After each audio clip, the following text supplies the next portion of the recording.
In I am happy to have this meeting recorded. Did everybody hear that? Yeah, yeah. All right. So, Vandana, may I just say that I'd like you very much, in your own words, to speak to the people who are on this and it's being recorded. The Asiatic Society itself, please believe me, like the Bombay Natural History Society, is part of our history. It is part of our storytelling. It's part of our memories. So what you're talking about now is actually a new fork in the history of India, of the planet.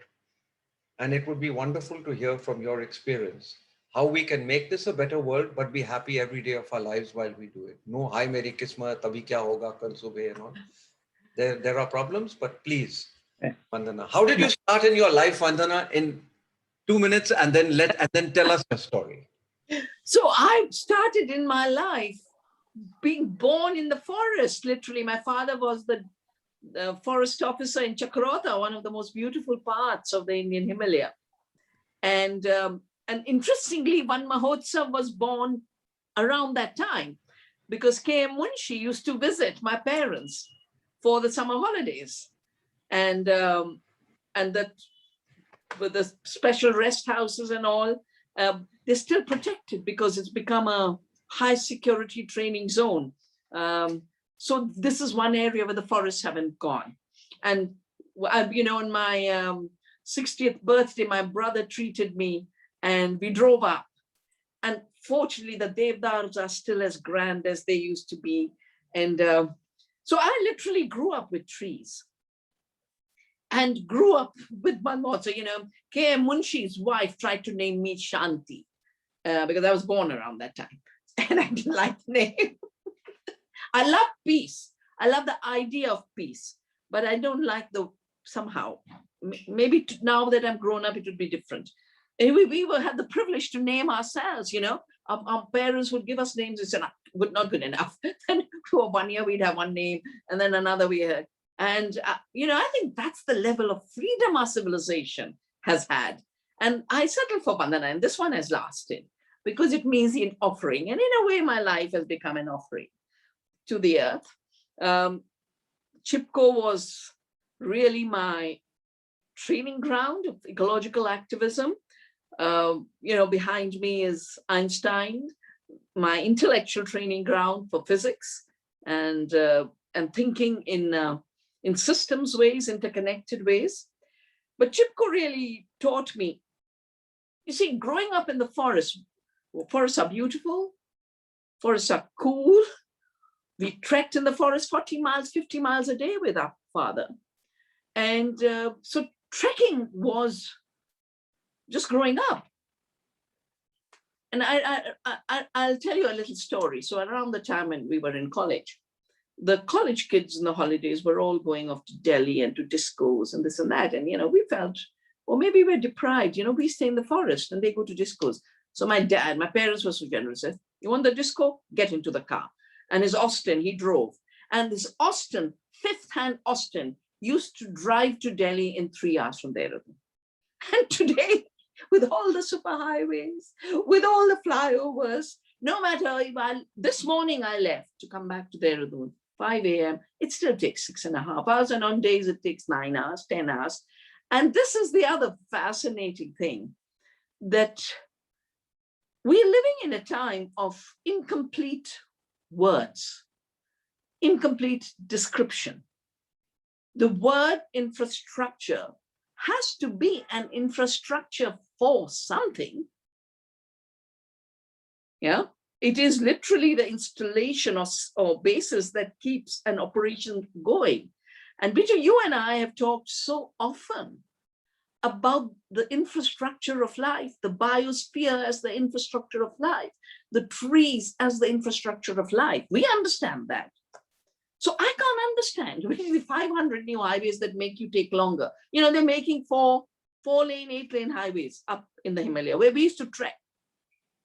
And we would reach faster on foot than the 4-lane highways because they have so destroyed the mountains with the blasting that today, the road between Rishikesh and all the way to Devrayag is permanently blocked. You have to go via Tehri and go back to the Badrinath road. So if it is an infrastructure for mobility, it is not even reaching the end of faster mobility. It is slowing down mobility, and it is definitely destroying the infrastructure of life. You have done so much work in protecting our sanctuaries, where they want to chop up every sanctuary with new highways. To where? And surely in the 1.5 years of lockdown, the simple thing we should have asked ourselves, do we need more of the infrastructure of life that keeps us healthy, that gives people livelihoods, means to live? Or do we need more infrastructure that destroys the means of life to go nowhere because no one has jobs, no one is moving, the migrant labor is back home? So where are you want to taking people? I know the crazies are driving mindlessly to Missouri, because building those infrastructures gets you that 100-mile contract, and a 100-mile contract gets you the new car, and the new car and the hotel, and you're rushing, and you're rushing. To what? I don't know. But coming back to the trees and Van Mahotsav as an infrastructure of life, one of the beautiful slogans of the Chipko movement was, you're crazy if you think that these forests give you timber. You know, what do the forests bear? Soil, water, and pure air was the slogan, not timber and revenue and reason. And soil, water, and pure air are the basis of life. Same language, infrastructure of life. Soil and water, understood Alaknanda disaster, 70s, similar disaster is the February 2021 disaster, where you destabilize the mountain, you destroy the forest, the land comes down, you have flooding because of blocking of rivers, and you have loss of lives. It's a repeated story. We've known it since 70s. That's why the women rose. And women rose to defend our Aranya Sanskriti by hugging the trees. And for me, it is very, very touching that right now there are fires in British Columbia, 50 degrees centigrade in that temperate zone. People have been doing Chipko in British Columbia. They're sitting in these old growth forests. You remember, I think it was a year ago, 2 years ago, when the Array forest was to be destroyed. The people did Chipko. In Delhi, near Ames, they wanted to build yet another set of high-rise buildings by chopping the trees around Delhi Hat. People did Chipko. So Chipko is not a one-time action. It's kind of a permanent renewal of our oneness with the trees, are literally our common heartbeat, because we won't have a heartbeat without the trees. And I want to thank you personally, Bittu, because you gave us a treat when the World Social Forum was taking place in the very dusty grounds where everyone was falling sick because of the dust. You remember in Borivali Park, we had that beautiful evening where one of the most important ecologists of the century, Teddy Goldsmith, gave the talk.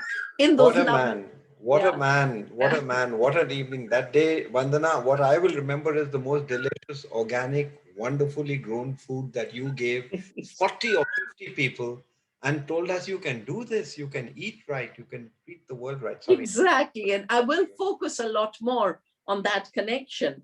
But I want to come back to Teddy, because in 1980, I saw, from 79 to 82, I was in Bangalore, first in the Indian Institute of Science, working with G.N. Ramachandran and the Center for Theoretical Studies.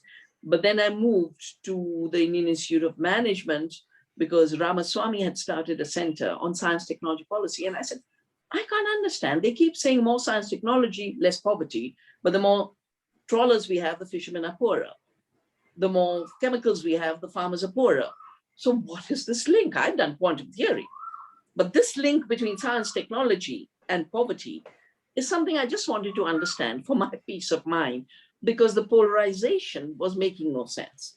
And the constant, watching in India, where my mother became a refugee when we were divided into Pakistan and India, and was inspectress of school, she decided to become a farmer and brought us up in total prosperity with the farmer's income. Her income often was higher than my father's government job income. That's how the policies of agriculture worked to reward the farmer or annadatas. And then step by step with chemicalization and globalization and the protest now for 7 months, is the farmers are literally living in a negative economy. You know, they're borrowing to grow bad food that is making us all sick. And it's 84 that made me look at agriculture, the Punjab disaster and the Bhopal disaster. But Teddy was my link because of the eucalyptus study we did, when suddenly all of Bangalore was turning into eucalyptus. Why are they growing eucalyptus? The beautiful honge, pongami, and neem, why are they growing eucalyptus? Found out the World Bank was funding. So that having destroyed the forests, they could keep supplying the pulp industry, one pulp industry, Harihar Polyfiber, with raw material, destroying agriculture, destroying water. We did, ecological audit study showed how water was being destroyed, spreading terpenes, destroying the soil. The reason we use eucalyptus oil for coals is because it is antibacterial. But when you put antibacterial into the soil, not very good for the beneficial bacteria that make fertile soil. That study came to Teddy's notice, and he published it in The Ecologist. And then we became very good friends from 81 onwards till he passed away. And even in his last days, because he used to spend a lot of time in Italy, and I was chair of the International Commission on the Future of Food. And I brought Teddy into that commission. And he gave so many ideas, brilliant ideas. He was an absolutely brilliant man. I think he was a brilliant man because in spite of a semi-royalty background, he had a love for nature, but the wonder that a child has to find out more. And he was always finding out more. And he wrote the book, you remember The Way? Based on the Rita, the Indian concept of ecological civilization. Everyone who's concerned should read The Way by Teddy Goldsmith. And the other book you should read is The Great U-Turn. How everything we're doing today, if you just do it the opposite, we'll be all right. So today, what are we doing? We are building an infrastructure to nowhere with lots of cement and lots of iron. And for the iron, we have to do iron ore mining. For that, we must destroy forests. For cement, I've done the studies on Doon Valley mining. You must destroy forests. So you're destroying the infrastructure of life to create an infrastructure for nothing, when the other way around is to rebuild the infrastructure of life. That is what One Mahotsav is all about. Oh, Vandana, sorry, I just wanted to just interject something that you had spoken about so long ago, that the farmers, they knew that they would be growing the crop, but who is maintaining the biosphere? The tree planting is done by squirrels, it's done by birds, it's done by monkeys, it's done by elephants. It's all this Garden of Eden that we were in. I recall you and Teddy and Sundarlal Bahugunaji sitting down protesting the World Bank's idea that, Indian forests are not, the productivity is very low. That's why we want to do this. So I didn't mean to interrupt you. And you just kicked off great memories. And, the monoculture idea in my book, Monoculture of the Mind, came from both watching the monocultures grow in agriculture and watching the monocultures grow in forestry. And this crazy idea that the productivity is less. But the rainforest is very productive, but you have to count all the species. If you only count the one commercial species you can extract for pulp, you'll say it's low productivity. Similarly, our farms, with our trees, with our diverse crops, with all our species, our birds, our pollinators, they are very productive if you take all the species into account. And that's why I bought the indicator instead of yield per acre, which only measures what you can take out of the land. Biodiversity, productivity measures everything that maintains the land. And then we do the flows. We do the local flow of soil fertility.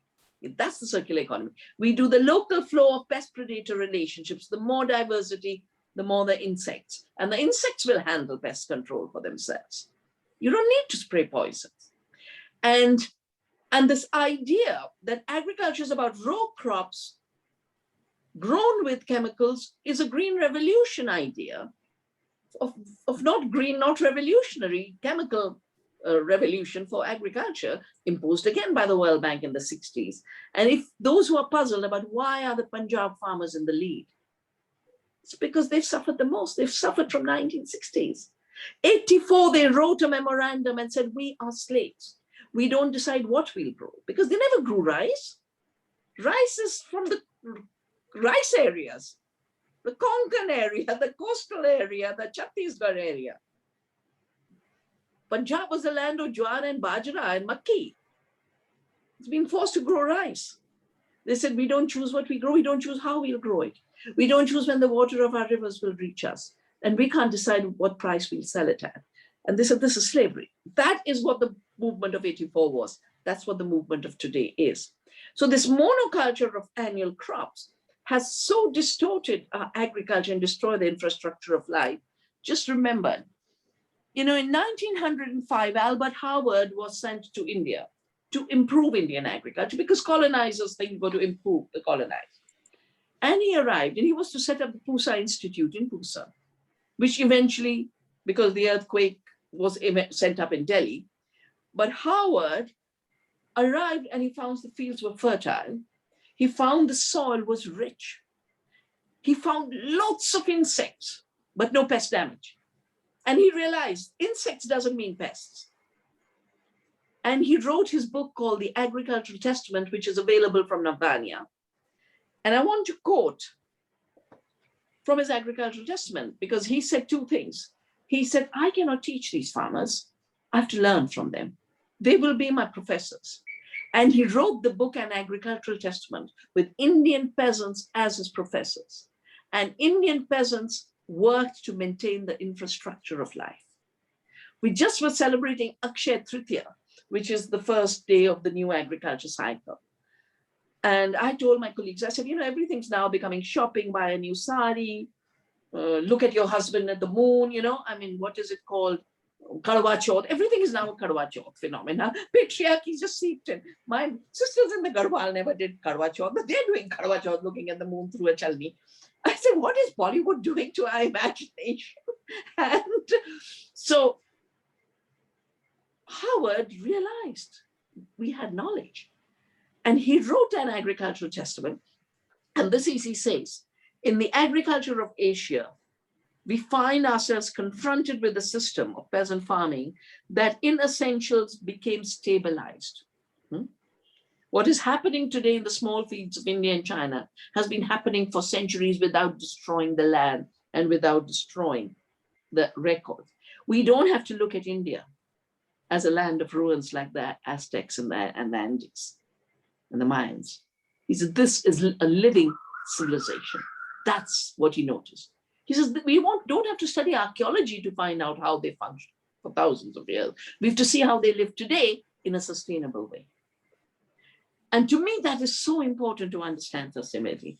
And then he says, the agricultural practices of the Orient. Remember, the Asiatic society is part of the language of Orient, right? We were the Orient and they were the Occident. The agricultural practices of the Orient have passed the supreme test. They are almost as permanent as the primeval forest. So the yardstick of good farming was the forest. And my father used to tell me there are more forests on the farms of Uttar Pradesh than in the forests. And because of the Green Revolution, chemicals, tractors, combine harvesters, your farm trees must go. Your field buds must go. I've done so much research across different. Chhattisgarh is where the land where rice evolved. And dear Dr. Risharia, who's my teacher on rice conservation and the seed saving and indigenous knowledge, he counted 200,000 varieties evolved by the peasants and tribals, 200,000. And he used to be the director of Cuttack Rice Research Institute, and he refused to give our collections to the World Bank. He said, you're stealing our heritage. And then they had him removed. But he continued his work. And when I wanted to start Navdanya and seed saving, he came and stayed with me. Right, and this used to be my mother's cow shed, but then we turned it into a guest house in my office. And he trained me. He trained me about the wisdom of our peasants, that one grass, they could turn into 200,000 rice varieties. varieties that can tolerate the salt, could tolerate the flooding. 80% of our rices are drought tolerant. They don't even need flooding. We've forgotten the beautiful basmati. We're conserving the Dehraduni basmati. And for those of you who want to know much more about Navdanya, please do visit the Navdanya website. But 84, when I was doing the Punjab study and the Bhopal study, I started a campaign. Yeah? No more Bhopal's plant and neem. My mother used to use neem to protect our grain and our saris. And I said, why are we killing people with pesticides? And the children of Bhopal are still being born deformed. 200,000 people are dying every year today because of pesticide poisoning. 400,000 have died because of suicide, because of debt, because of seeds that were supposed to control pests and they don't want. And here's this wonderful miraculous tree called the neem that can do it all, and not just control pests.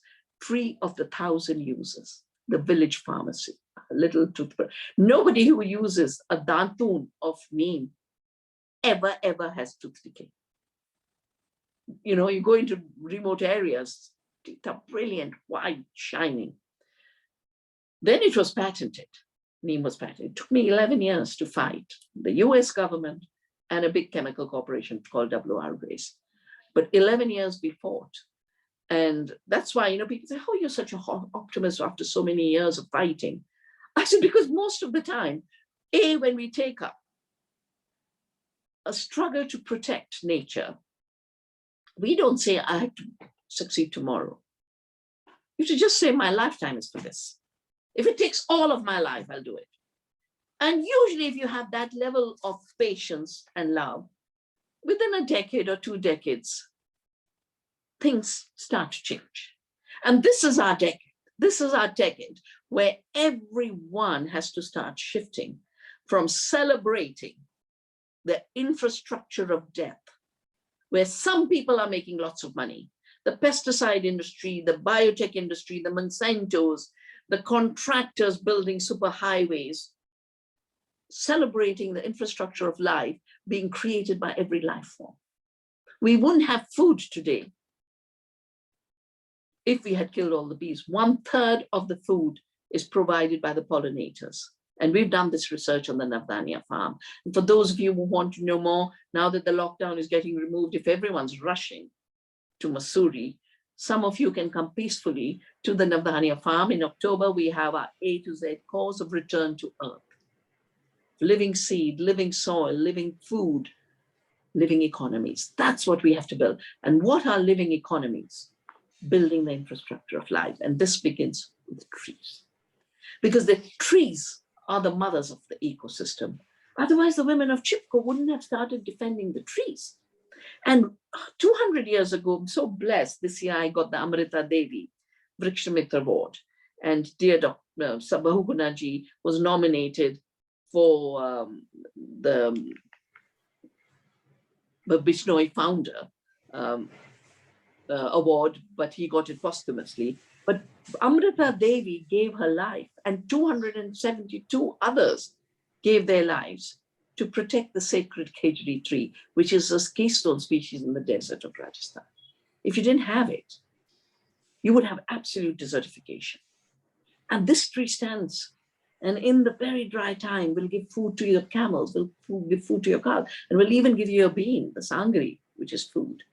We have totally, the Green Revolution has made us so blind. We think these annual crops grown with poisons is food. We have forgotten our wonderful jackfruit. You want to measure yield, you know, the jackfruit will beat any system.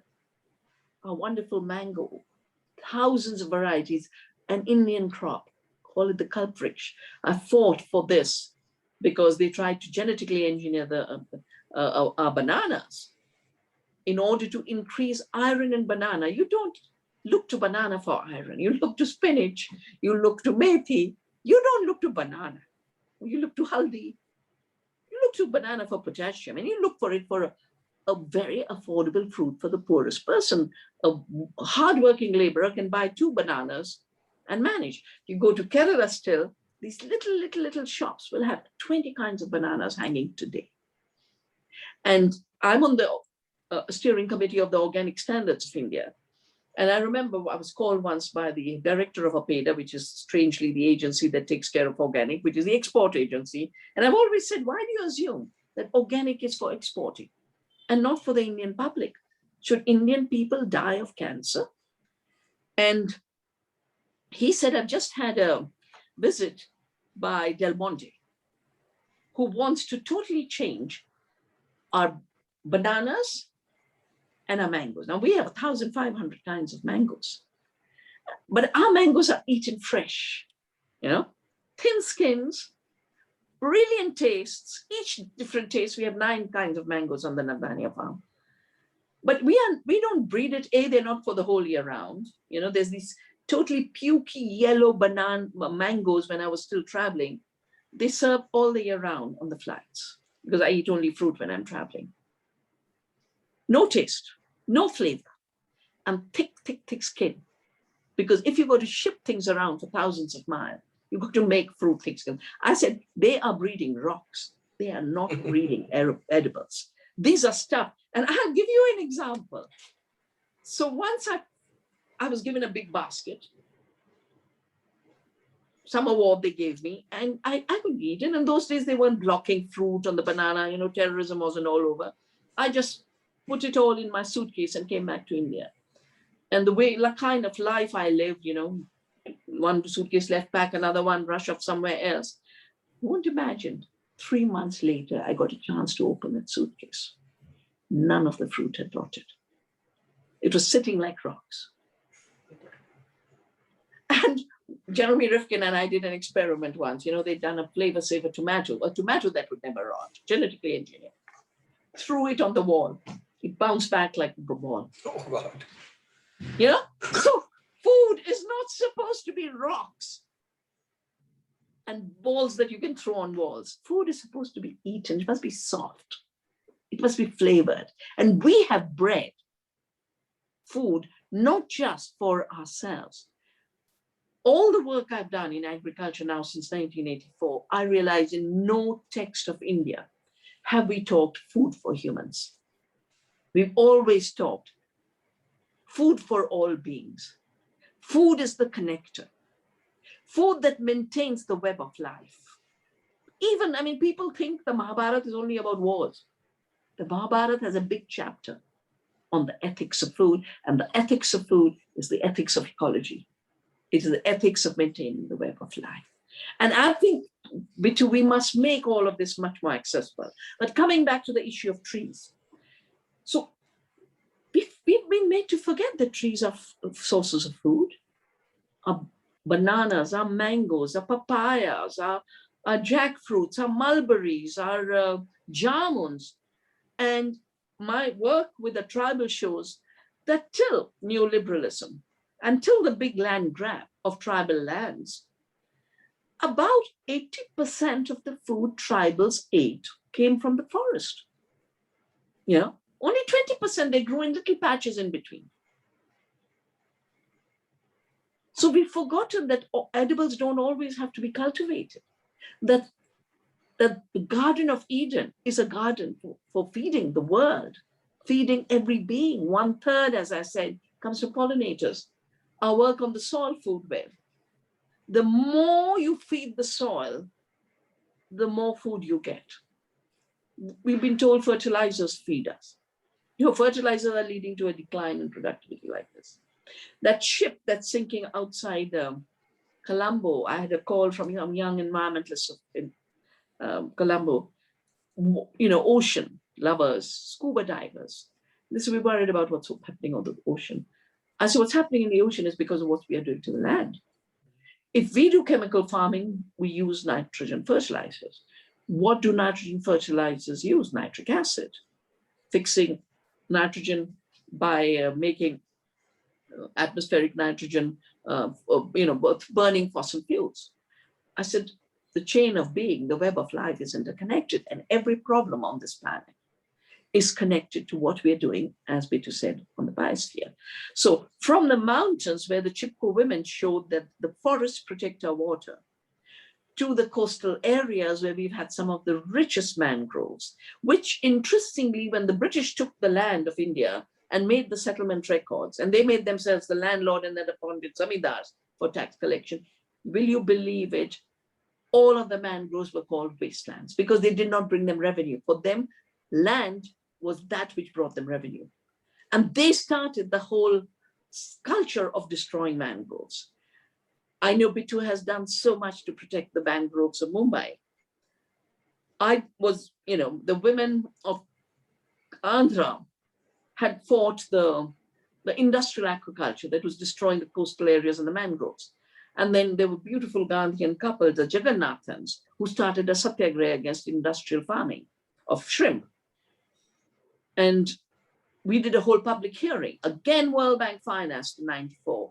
We did a public hearing, and this old man from a village said, they're destroying the mangroves. The next time a cyclone comes, the villages will be destroyed. In 2004, the tsunami came. And every village where the people had resisted the destruction of mangroves survived. And where the shrimp farm had come, everything was destroyed. So we started to plant mangroves, particularly in the area of Orissa, where we have a wonderful seed bank with more than 1,500 rice varieties. And this Sarthak estuary, we've regenerated the mangrove. And after the tsunami, when I was walking with the women and saying, what do you need? So one was, of course, they said, our agriculture is destroyed. They've told us we can't do agriculture because there's too much salt on the land. I said, we'll bring you the salt-tolerant seeds from Orissa. And we had to fight the bureaucracy, but we brought 2 truckloads of seed, and agriculture bounced like that. And then I said, and anything else? And they said, yes, create nurseries of the trees that caress the angry waves. That was their Tamil description of what a mangrove is. Can you imagine? Trees that caress the angry waves. Now, with climate change, we can be very sure that the waves are going to get angrier. So we need to have much more caressing. And that's where the mangroves come in a big way. And we must replace the dead, stupid, genocidal language and ecocidal language of infrastructure, into you're destroying the infrastructure of life for all of life. And we cannot call ourselves a civilization of Vasudhaiva Kutumbakam if we are destroying the infrastructure of life. I want to share with you, the person who's writing it. Sundarlal used to share so much with us. And he showed me an essay of Tagore's called Tapovan. And in this essay, Tagore has written, and this is the ecological civilization. Gandhi, Tagore more in a poetic way, Gandhi more in his very simple, direct Satyagraha style and Swaraj style. Tagore says, Indian civilization has been distinctive in locating its source of regeneration, material and intellectual, in the forest, not the city. India's best ideas have come where man was in communion with trees and rivers and lakes, away from the crowds. The peace of the forest has helped the intellectual evolution of man. All our rishis ran to the forest. That's why we have Vedas. They didn't write them sitting in concrete jungles. The culture of the forest has fueled the culture of Indian society. The culture that has arisen from the forest has been influenced by the diverse processes of renewal of life, which are always at play in the forest, varying from species to species, from season to season, in sight and sound and smell. The unifying principle of life in diversity, of democratic pluralism, has thus become the principle of Indian civilization. And this becomes even more important today. What are we seeing? A COVID. Why are there 300 new infectious diseases? Because a global, inefficient, untruthful agribusiness model for profits alone has invaded into forests. Soya bean is being grown in the Amazon, and the Amazon is being destroyed. Palm oil is being grown in Indonesia, and in my book, Soil Not Oil, I have a whole chapter. By 2030, there will be no rainforest left in Indonesia for palm oil. And then our good agriculture, our sarson, our coconut, our linseed is destroyed to dump GMO soya and palm oil. And I've done so many studies. The Americans subsidize it, and then our government subsidizes it. So it becomes cheaper, not because it is cheap, It's made cheap, but it's not cheap in production, and it's very costly for our health. There's so much sickness related to this solvent extractions process and the GMO process. And we basically, in effect, they use hexane, a neurotoxin, in order to pull oil out of non-oil things. Whereas all you need to do is pinch sesame like this, pinch mustard like this, coconut, just squeeze it and you get the oil. So we have to reclaim our ecological civilization, particularly now because they're getting ready to sell us fake food, but they want to survey what we eat so they can then attack what we eat, because they attacked coconut for 20 years and it's still being proven to be healthy. They attacked mustard, proven to be anti-carcinogenic. Our foods, just like Harvard talked, our ecological culture has evolved for 10,000 years. Our food culture as an ecological culture has evolved 10,000 years. That lovely dinner we had in Borivali was really a celebration of this. But that's not the end of the story about Van Mahotsav and our Aranya Sanskriti. Just imagine at this time, where COVID is hitting us, what were people dying of? Oxygen, lack of oxygen. And here is the infrastructure of life that is providing you with oxygen, And they keep saying, oh, but where's the technology? I said, show me one scientist who can create the technology that the green leaf has to take the sunlight, take the carbon dioxide, turn it into oxygen for us to breathe and food for us to eat. Nothing can catch up to this in terms of sophistication of technology. And the figures are just amazing. One tree produces 260 pounds of oxygen. This is our oxygen cylinders, and we're chopping it down. And just a small area of forest cools down. In Delhi, where we used to live opposite the horse cast forest, the rose garden forest. Our temperature used to be straight away 5 degrees less. In Bangalore, Kabad Park was always 5 to 10 degrees less. These are our air conditioners. We could so get rid of the assumption that we've got to burn more coal, mine more and more, when all we need to do is grow more oxygen by growing more trees, grow more cooling by growing more trees, grow more life by growing more trees. And these are the messages we have to make our rich young children are already enthusiastic. We just have to encourage them, give them confidence. And I'll end with 2 little ideas, Bitu. One is, of course, Van Mahotsav, every useful tree. And the trees that our civilization has used are the proven, tested, useful trees. Why do we worship the Bodhi tree? Why do we worship the Ban? Because they are the biggest, most efficient converters of carbon dioxide to oxygen, and the biggest habitats of diversity of life. This is all in the Vedas. The reason you must worship the ficus is because it's giving a home to this and this and this and this and this. Because we never live just for ourselves. But since last year, as I watched more and more farm trees being bulldozed, I told the farmers we work with, the organic farmers, I said, every jamun, every neem, every shisham, every kejri on your farm, go tie a rakhi.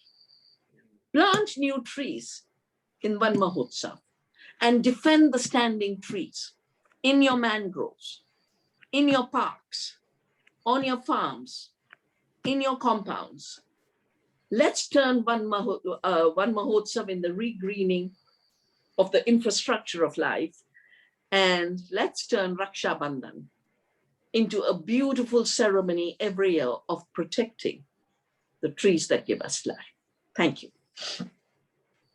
Vandana, I have never sat and listened to you without new thoughts and new emotions arising.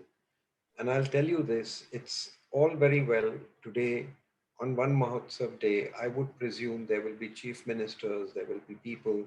I have planted 1 crore trees. I have planted 2 crore trees. One chief minister said, I have planted 10 crore trees in one day. As in he ordered it.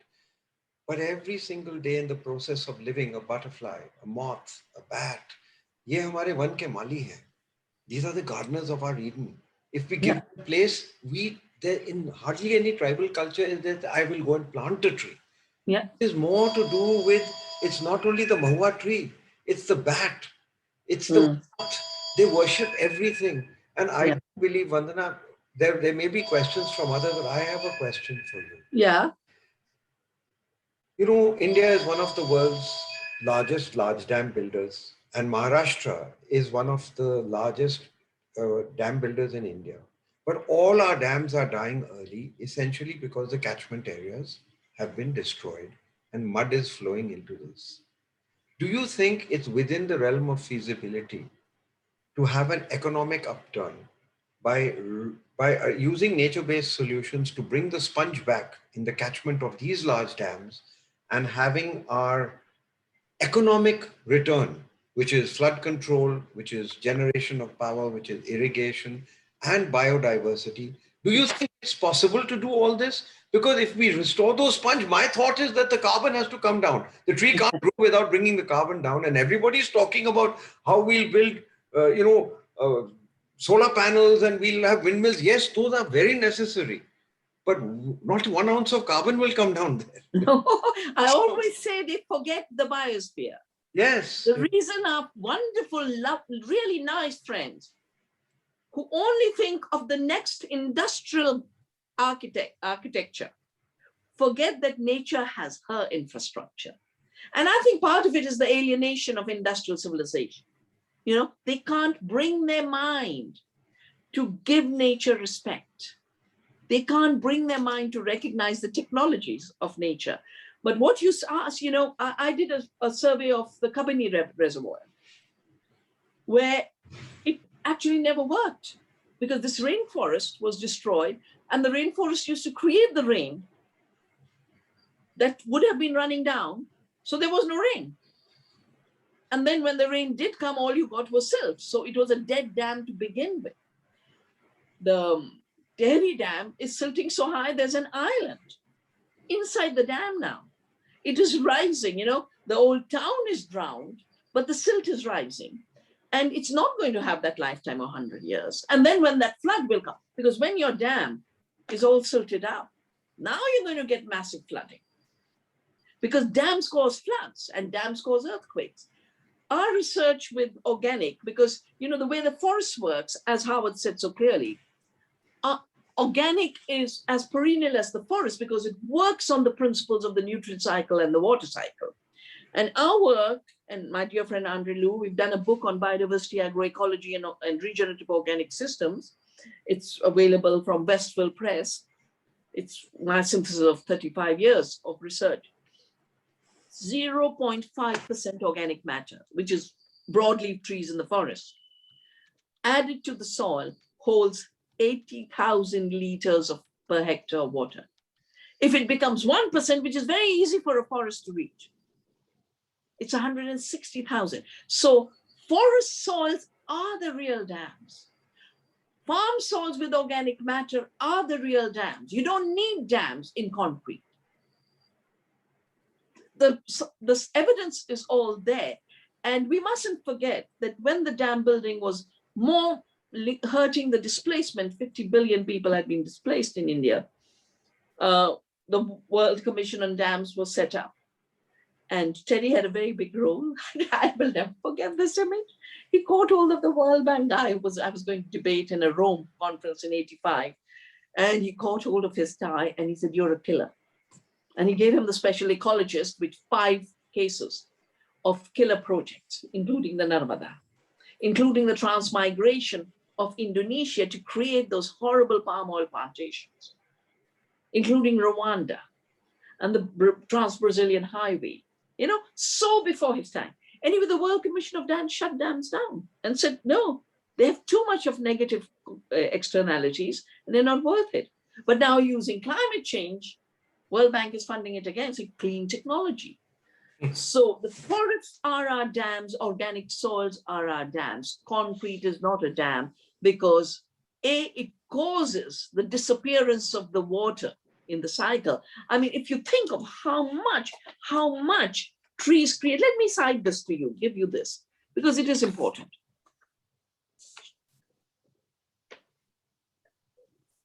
When the tree is growing and photosynthesis has taken place, the water releases 100-to-1 proportion. 100 molecules of water are released for every molecule of carbon dioxide fixed. And basically then trees are creating rivers in the air, which is what brings rain down. So it's creating rivers underground, which is what gives us wells and springs and rivers, but it's creating rain. And we've ignored this connection between the trees and our water, trees and our oxygen and our breath, trees and our well-being. New research is showing that trees are filters in 1 cubic meter. It's very, very small amount, that basically trees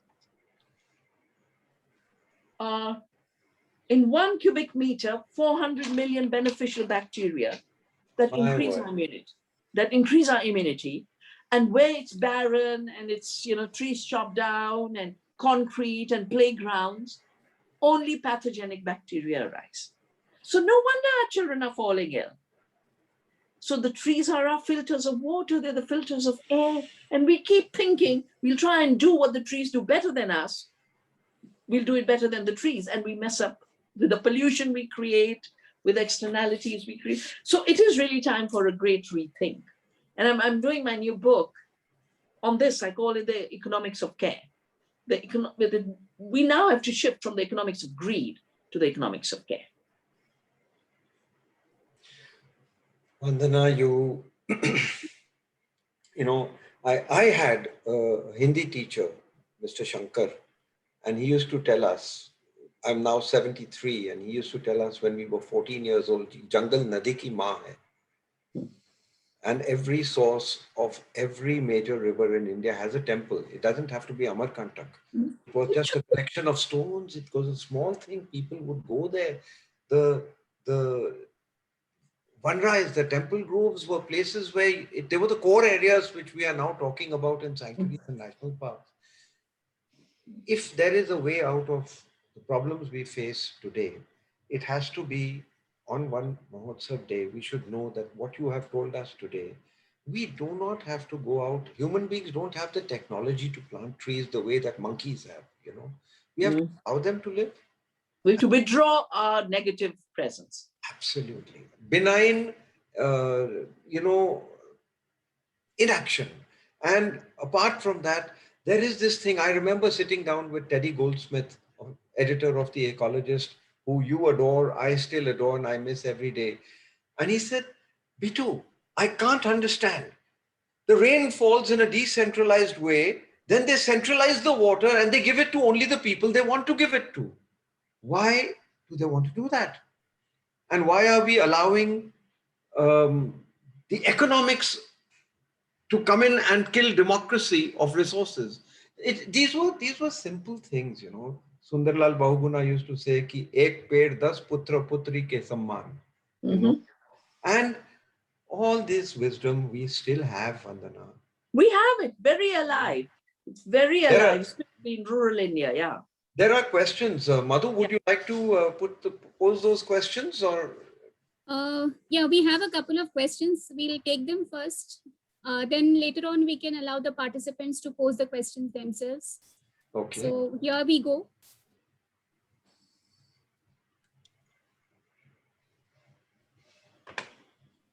Vaishali Karmarkar wants the names of all the books that you have mentioned in the lecture. So if possible, please do share them, ma'am.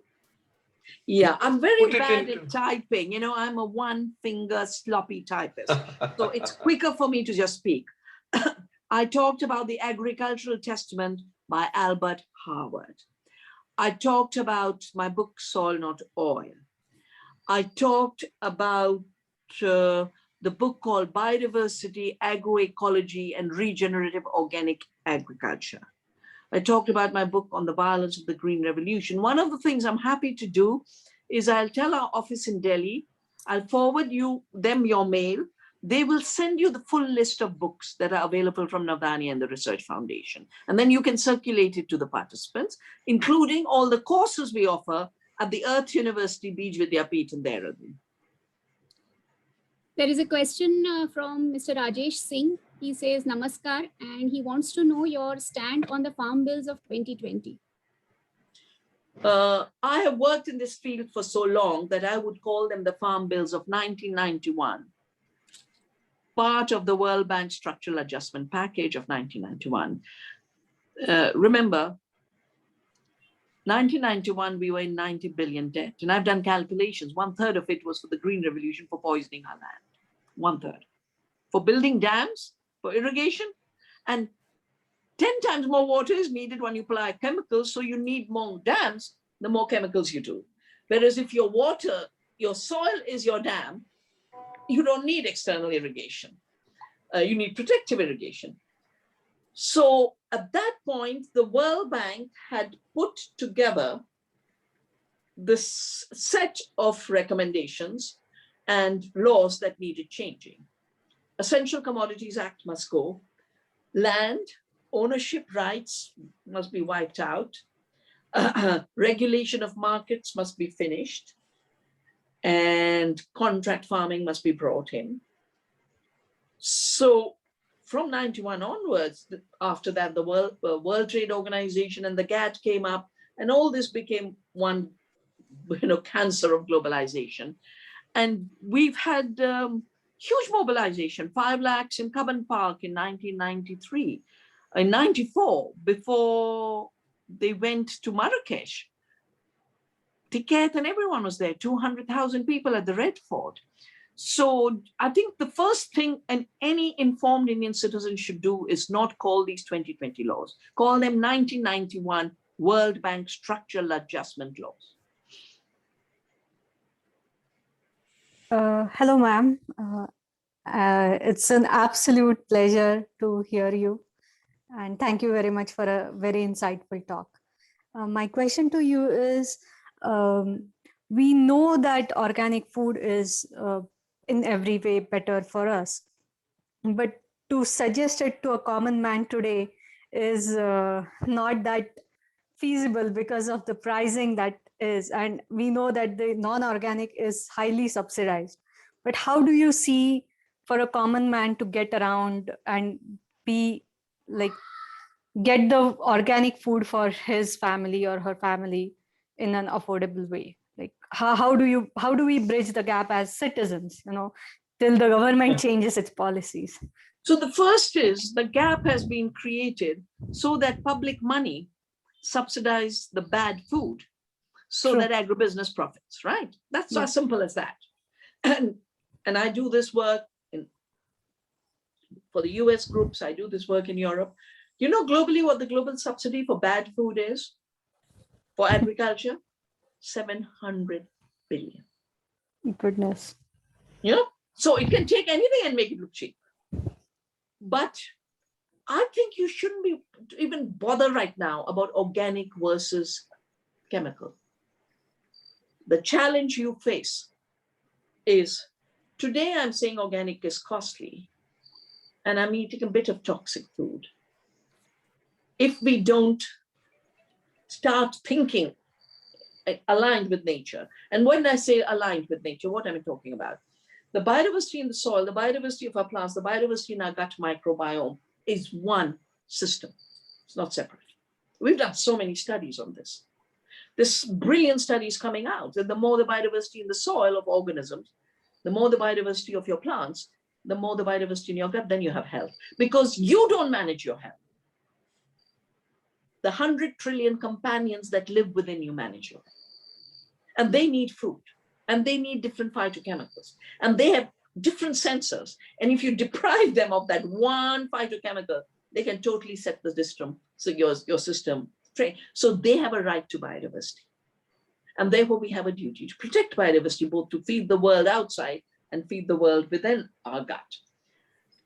The same people, the same interests who brought us chemical fertilizers, then they brought us the GMOs, they took all the subsidies, are rushing on a super fast forward on fake food. I call it fake food because it is synthetic food prepared in labs with totally artificial ingredients and the same Monsantos and buyers that I've been fighting now for the last 30 years, they're basically saying, we don't have to grow food commodities anymore. We will now grow raw material for lab food.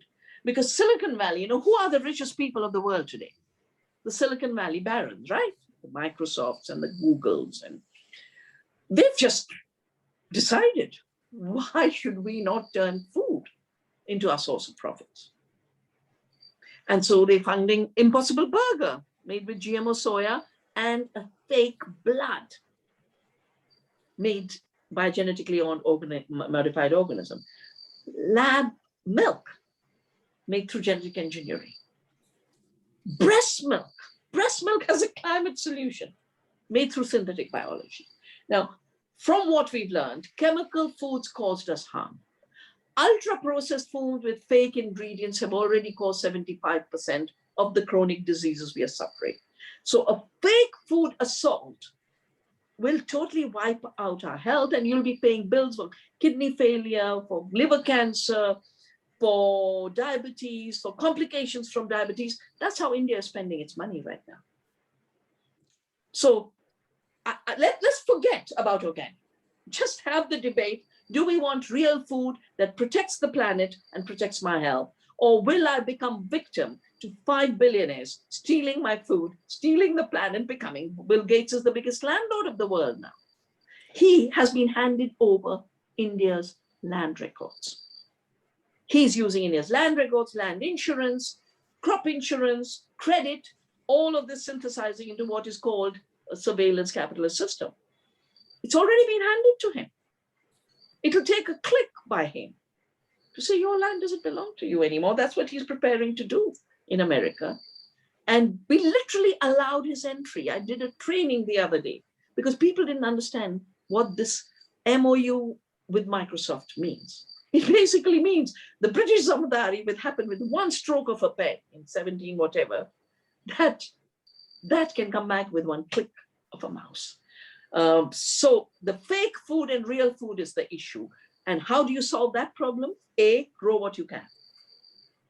I know, I had a wonderful young Aditi who used to be from Bombay. She used to go back from the farm and she had turned her entire terrace into a garden. And she made everyone in her area grow gardens on their terrace in Mumbai. But Mumbai is surrounded by small farms. And I'm the ambassador to the World Capital of Food, which is Barcelona this year. And, they want to understand the role of cities. I said, cities must also eat, don't they? So they can either eat chemical food, fake food, GMO food, and feel helpless, or say 100 kilometers around me or 200 kilometers around me will be my guaranteed real food supply. And our farmers will be partners with the city to protect the city's health and therefore the infrastructure of life. Farmers then start becoming producers of the infrastructure of life, not the producers of commodity. That is the redesign we need. And the minute you do it, then the trees will come back, the parks will come back, the bats will come back, the butterflies will come back. And that's the only way we can do it. So please do get together with Bittu and think of 100 kilometer, 200 kilometer, 150 kilometer, choose your diameter. And say, this is the diameter, let's begin. 20 families in this locality and 30 families in this locality, and connect to farmers. The belt between Pune and Bombay is already changed. We work in Vidarbha because of the farm suicide. You could so easily connect to farmers of Vidarbha. They're not growing BT cotton anymore. They're growing real food. Let us link the farmers of Vidarbha. The trains are there, the buses are there, so that you start changing. And the way, the food price is increasing. So don't talk about cheapness of food anymore. High cost food will be inevitable. And in 4 years' time, Bill Gates or Google will tell you, oh, real food is too costly, eat fake that we supply. And we'll get the subsidies from government to force you to eat it. So please, we have a 5-year window to protect the infrastructure of life. And if the Bombay, I can't speak for all of Maharashtra, but we work with a lot of love in Vidarbha. And I've taken a commitment, no more suicide, no more debt. Let the biodiversity come back. We can connect Vidarbha and Mumbai. We can start changing the system and make good food affordable and farmers' livelihood again, the livelihoods of, with the dignity of the Annadatas. You should have a ceremony. Let's work on it for next year. Next year, 2nd October, 2022. Let's work on a ceremony where you make them voluntary citizens of Mumbai because they're feeding you. These are the things we have to do. We can't keep trapping ourselves into the repeated rhetoric and propaganda that is fed to us. Do not let us think in creative ways to find solutions. There is an observation from Dr. Marian and a question, of course. Here in Bangalore, we are desperately fighting for our avenue trees, which are being hacked down in the name of infrastructure. We as civil society are fighting a losing battle.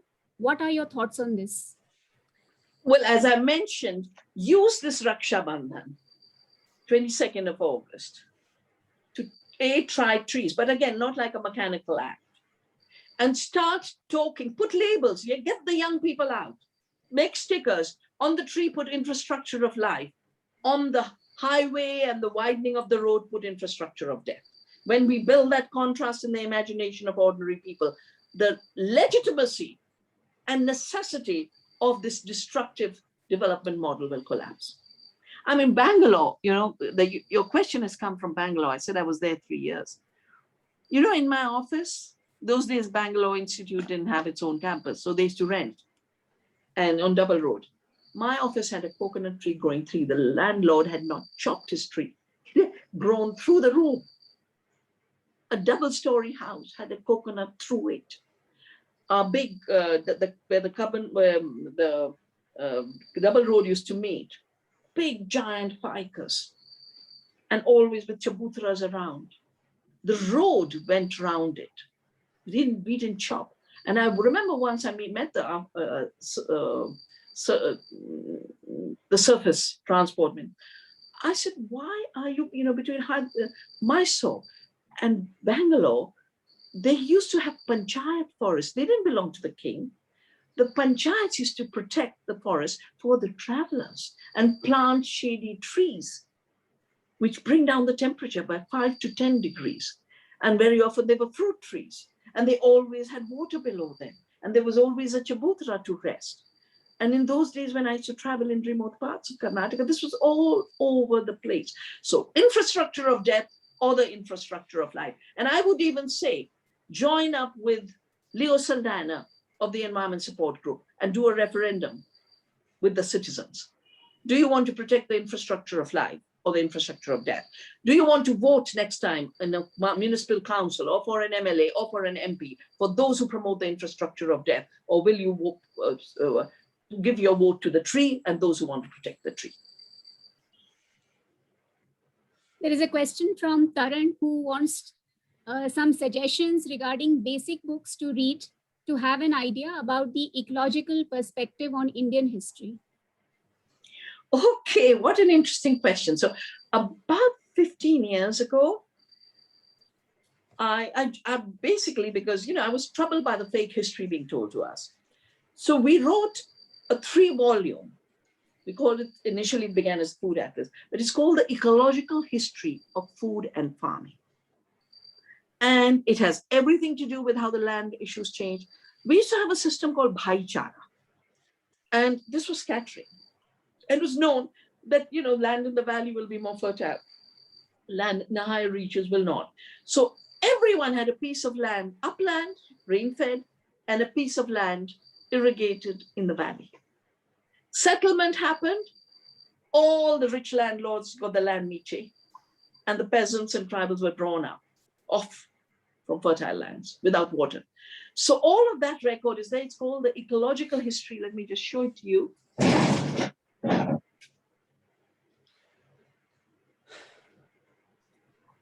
So the 3 volumes called Ecological History of Food and Farming. The first is the ancient history. This one is called Sharing Earth's Harvest. And it has the reasons. I spent a lot of money trying to get these images of the Great Bengal Famine from the archives of Bengal, the 1942 famine. And And we have forgotten. You see, why do we have an Essential Commodities Act 1951, which is being dismantled? Because we've been through the famine. And our parliamentarians said, if we don't protect the right to food and treat food as an essential commodity on which people cannot hoard and cannot speculate. Now, all of the global food business is based on hoarding and speculation. Look at the silos of the cargills and look at the silos they want to build if the farmers hadn't stopped.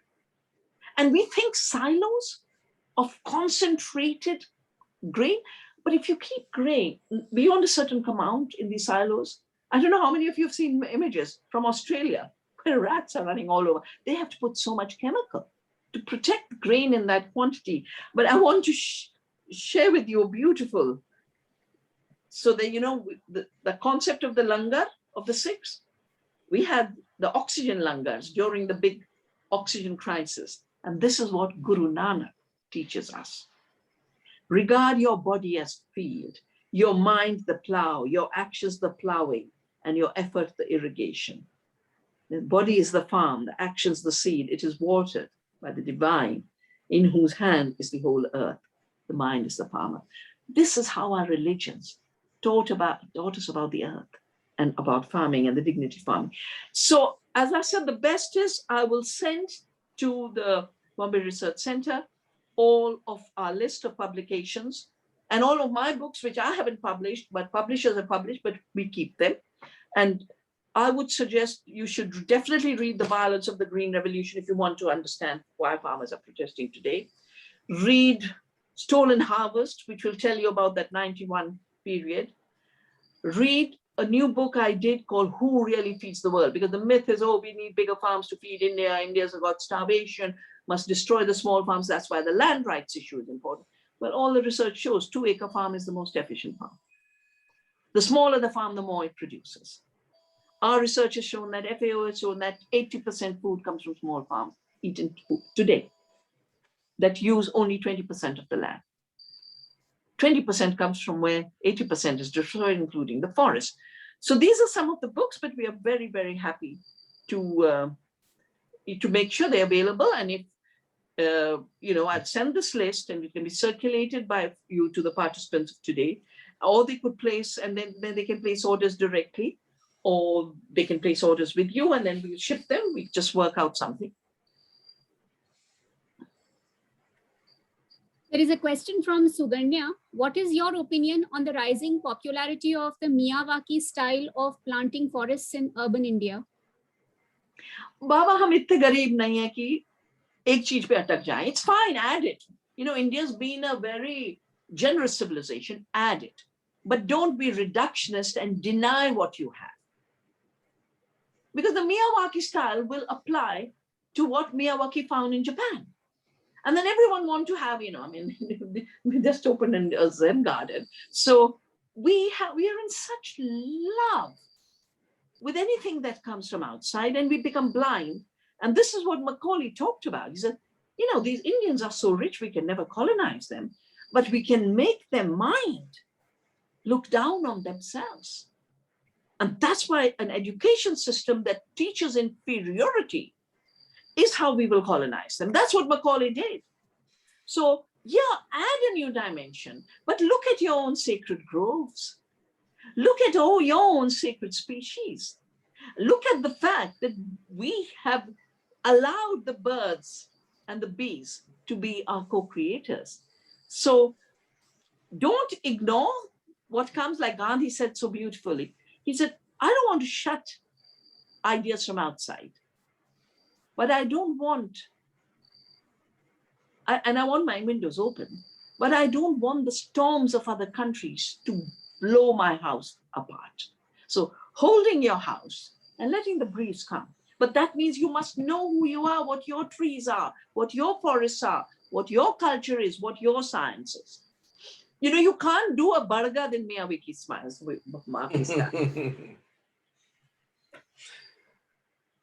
Ankur J has a question. In this globalized world, is there an escape from the modern type of economy, which is so industry dependent and energy and minerals dependent? Well, I would have imagined the lockdown taught you that there's an escape. Huh? Everything shut down, didn't it?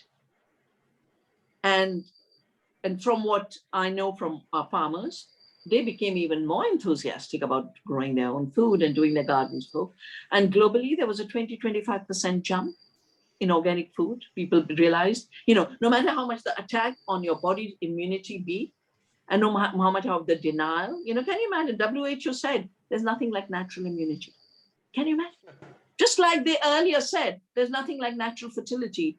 If your soils are living, it all comes from the nitrogen, phosphorus, potassium we make in factories. So they're still carrying on with this idea that nature is dead, nature is dead, nature is dead. And it's what we do. But the lockdown and Corona has taught us it just doesn't work. The entire world is realizing that globalization is over. Everyone is turning at best to regional distribution. That's getting strengthened. And I'll give you a little simple example. So we were all told vaccine, vaccine, vaccine, right?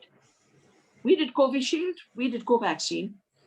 Europe has just announced that AstraZeneca of England will be recognized, but AstraZeneca of India will not be recognized for their visas. And, so the apartheid is back, right? So recognize that we are in a deglobalized world, number one. Number two, when you call it modern, call it primitive. It is 400 years old. It is born of the age of coal, of the age of colonialism. That is a very primitive way of thinking about the world. The sophisticated way of thinking, and our ancestors had that sophistication, but the ecological sciences, the quantum sciences, the epigenetic are all saying. Eventually, coming back to what Bittu and I have been talking about, that life has the capacity to create its own infrastructure, and our work is to protect it. That is the truly modern stand. And read any good scientist, and you will find that's what they're recognizing. And then you come to the fact that if life makes its own infrastructure, then our role is to protect the context of life to make its own structure. That's what I do. We protect the soil, we give a little organic matter, and then the soil does the work. We protect the seed, we plant it, and then the pollinators do the work, and the soil organisms do the work. So we are very conscious that we are a small link in the food chain, and we have to be humble. The important part is, if we continue the extractive idea of the economy, which is where profits come from, we will destroy more of the earth. And we have a 10-year window. I mean, the IPCC has said this, the Biodiversity Convention has said this. If we don't turn around in 10 years' time, we won't be able to protect the infrastructure of life. We'll have done too much harm.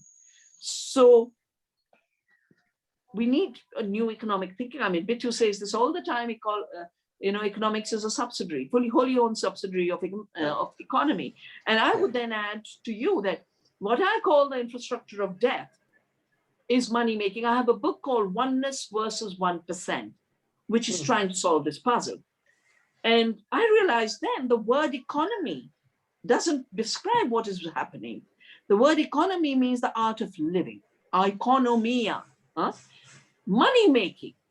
Money making is the art of making money by any means whatsoever. And that's what globalization was created for. And, I've lived for so long through this story. They took our wheat, exported it for $60 and forced us to import the same wheat for $200. Maybe it never left our ports. It just changed the ledger in the ledger books of Cargill. We were in debt. Our people were hungry. And I think this was 2002. And we had chapati riots that year. So those who don't produce and only trade, and this is what colonialism gave us, Vivekananda said, this is the destruction of civilization, where colonizers whose only objective is commerce, they produce nothing, they create nothing. They steal, they exchange at unfair levels. Till we bring this system to a halt, India will never get its soul back. It will maintain its hierarchies, its horrible caste system. It's caste system will end the day we recognize the dignity of labor, because that's what the hierarchy of caste is. So we have to recognize the dignity of labor. And for that, climate change issues, partly because I'm a physicist, I look at the climate phenomena from the view of physics. You have created high entropy systems. Of course, you're going to get pollution. The infrastructure of life creates negative entropy solutions. That's why it's a solution to climate change. And when you think of it, here is this amazing chromatistics. You know what? Virgil wrote a book, he called it Oris Sacra Famus, the unsatiable appetite for more and more gold. That's the sickness. That's the infrastructure of death. And some people are very sick with this. They are sick. But the psychopaths are running the world. And that's why we must create more companionship with the trees and the birds and the lions and the tigers, and realize that in this companionship, we reclaim our ecological civilization. We reclaim our Aranya Sanskriti. And that is India's power and the power of ordinary citizens of India who today are constantly feeling powerless. And in the face of the global economy on the one hand, and a manipulated domestic politics of divide and rule. The British created divide and rule. We are being divided and ruled. And we fall into those traps. We should just say no. Our texts say, Vasudhaiva Kutumbakam. The earth is one family. Anyone who thinks so-and-so is above me and below me is not worthy of being human. So we must reclaim our humanity through the earth. Vandana, I never fail to get completely astonished with the manner in which you can speak your heart with your head. After all, you are a physicist. And I will say this, that everything that you have spoken today is ratified by the medical fraternity around, it's ratified by ecologists. And Craig Foster, who produced that film called My Octopus Teacher, he came up with this thing and he said biodiversity is the immune system of the planet. And everything that he says is what you say, is what Teddy Goldsmith says. We've got Devangana here today. These are historians. They will write the history of today. And tomorrow, I do believe that people like you will be remembered as the carriers of freedom. And those who are stealing freedom, who are colonizing, intergenerational colonization, will not be remembered well. But we have solutions. I think it's, I don't know whether we've run out of time or not, Madhu, that's up to you to decide. We have plenty of time, provided you have, both of you. Oh. Because there are lots of questions on the chat and I can already see 3 hands raised over here. Anirudh has raised it for quite some time now. So it all depends on the 2 of you now. So should we say another 5 minutes? Okay. And I'll give shorter answers because, when you take me off on globalization with all its misconceptions, Okay, so Anirudh, can we have your question? You have been waiting quite patiently. Namaste, Vandana ji. So my question is connected with what you said about the reductionism and also energy. So, now the latest trend and stuff in agri-tech is that the future is in hydroponics and this topic of, fake food or whatever. So how is energy connected to this and what does that mean for India if we are going to look at that so-called technology that is going to save us? There, I see a nexus between the energy sector and this as well. What are your thoughts on that? So, my work on agriculture showed that when you move from an ecological system where you work with the infrastructure of life to an industrial agriculture, you shift from an energy system where 1 unit of energy input produces 10 units of healthy, good food because you've produced it in cooperation with the soil and the plants and the web of life. In the industrial system where you're using inputs of high fossil fuel-based chemical agriculture inputs, 1 kilogram of urea requires 2 liters of diesel, you add it all up, you're basically using about 100 liters, 100 units of input in intensive agriculture. And then if you do factory farming, it goes up to more. But what you're getting out is not 1 unit of food. You're getting a unit of what I call anti-food, that which destroys your health. because it's loaded with toxic. Just yesterday, I was reading a paper. We've been saying this is nutritionally empty food. Yesterday's data is showing 93% nutrients are gone in chemical food. So you take this, that was the chemical model on the soil, where the soil is emptied out. But when you do hydroponics without soil, what are you doing? You are using more and more chemical inputs to substitute for the amazing microorganisms that produce all the enzymes that the plants need. So you've killed the role of the mycorrhizal fungi and its amazing contributions to food nutrition. And that is what builds up the 80, 90, 20% of the nutrients in food. So you're basically producing nutritionally empty food. If you've looked at the roots of plants in a hydroponic, they look anemic. They're like, if you put a seed into soil, it starts to shoot out roots. It shoots out root hairs, starts to look. It's looking for its companions. It's looking for the mycorrhizal. And it just becomes a beautiful web. It's like a work of art. Look at the hydroponic farm. Poor, feeble little things, like plastic veins, trying to look for some minerals. When the people try and bring me hydroponics, I say, give me two answers. I've worked too long on agriculture. Give me two answers. What is your energy input? And what is your nutritional output? Have you done nutritional data? Have you done an energy system? Now, if I'm making a hydroponic in a 5-building high-rise, and it's all being pumped with external energy, it's called exosomatic energy, it's going to be a very heavy entropy situation. And I would think we're going into 1 million units of input if you add all the elements. Add the elements of the growing of the soya, spraying of the glyphosate, making of the fake blood, all the pumping of the water, all the minerals put.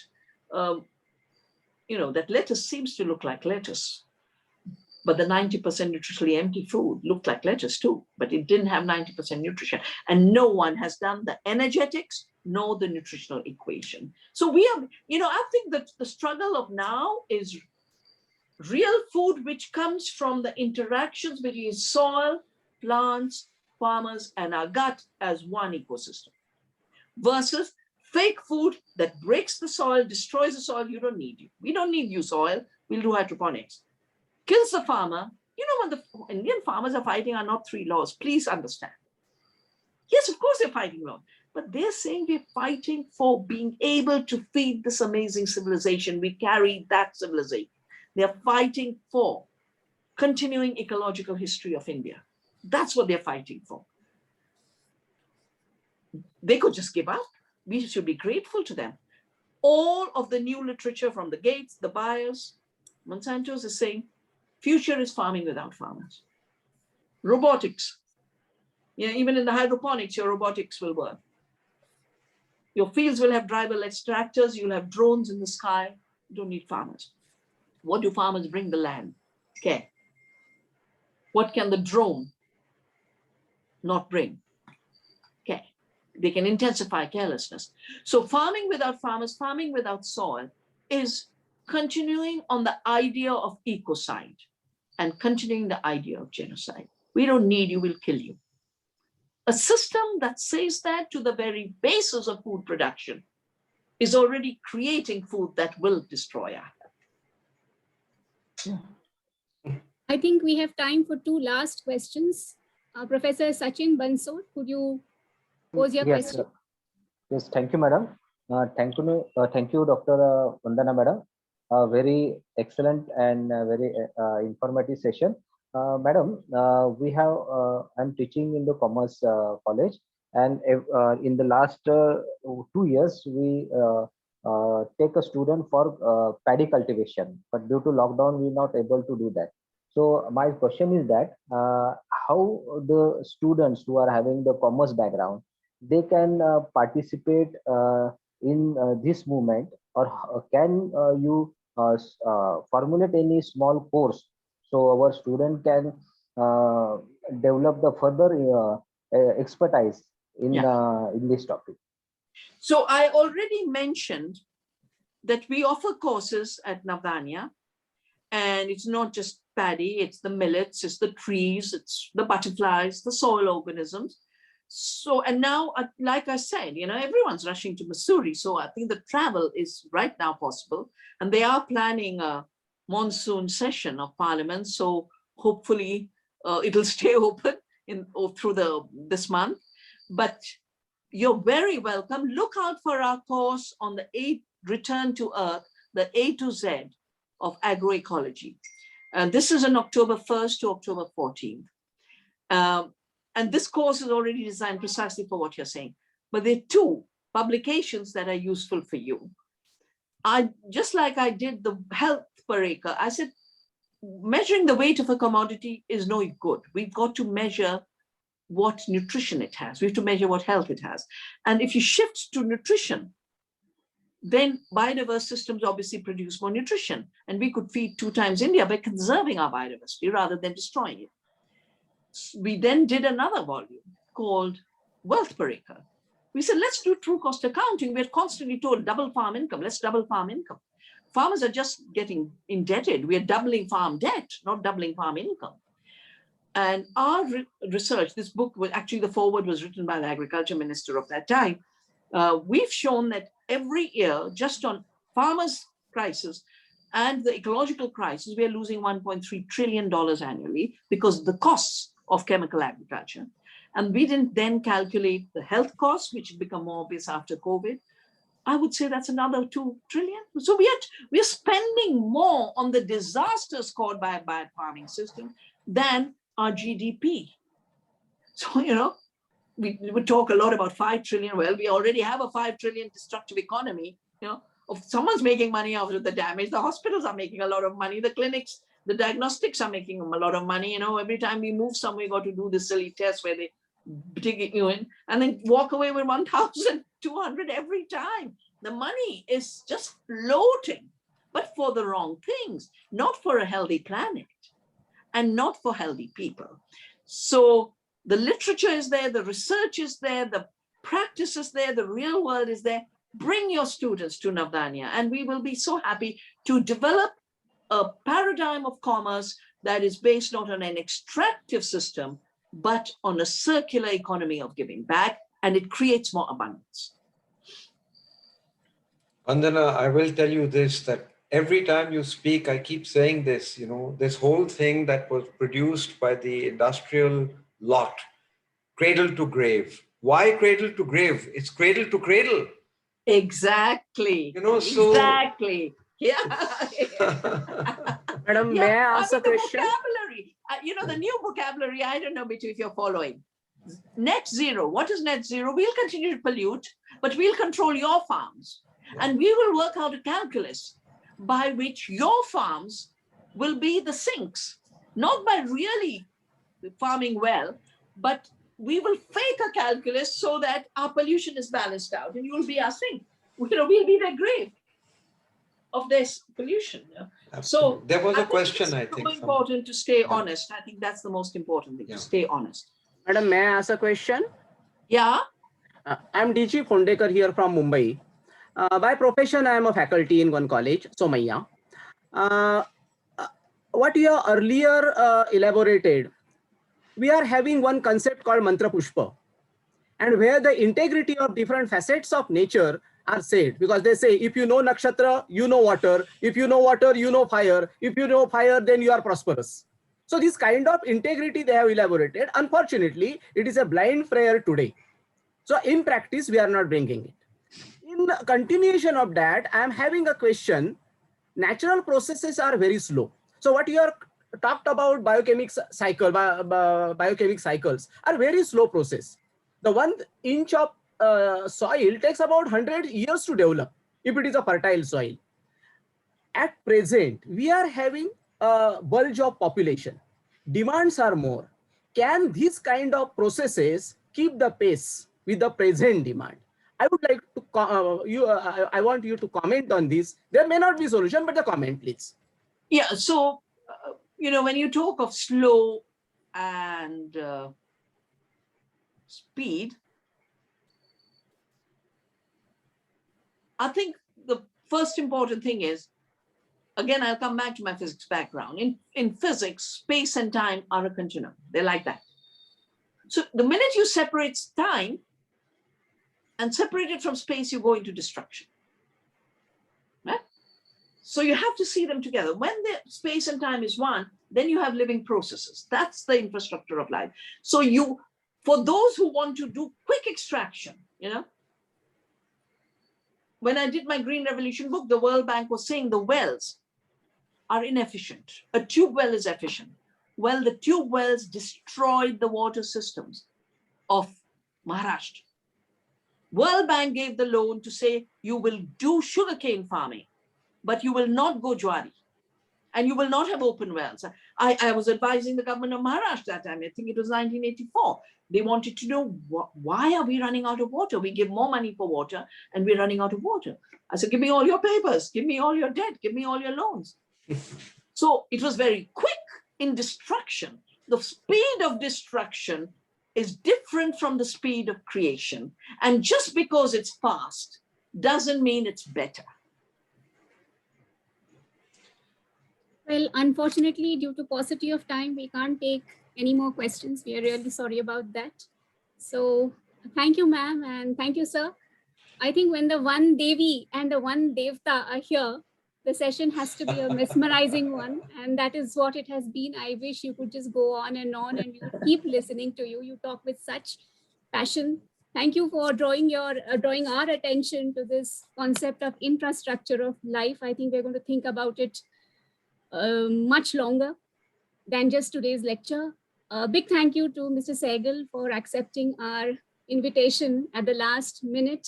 Always a pleasure, Madhu. And I want to tell you something that the Asiatic Society and the Bombay Natural History Society, we are conjoined twins. We are the keepers of history. And we are also the protectors of natural history, which goes way into the future. And all that Vandana has spoken today, we must synthesize it with unity and not with anger, but with involvement. You have this from us. So I think we should organize a series now in the month of October with you and some more resource persons. It would be lovely, and I'm sure we'll get a fabulous response. Thank you, audience, for being here and posing such good questions and making this session so interactive. So with that, we come to an end of this session and hope to interact with you again in future. So that's all for today. Good night. Good night. Thanks so much, everyone. Good night. Thank you so much, everybody. Thank you. Thank you. Thank you so very much. Thank you. Bye-bye. Bye-bye.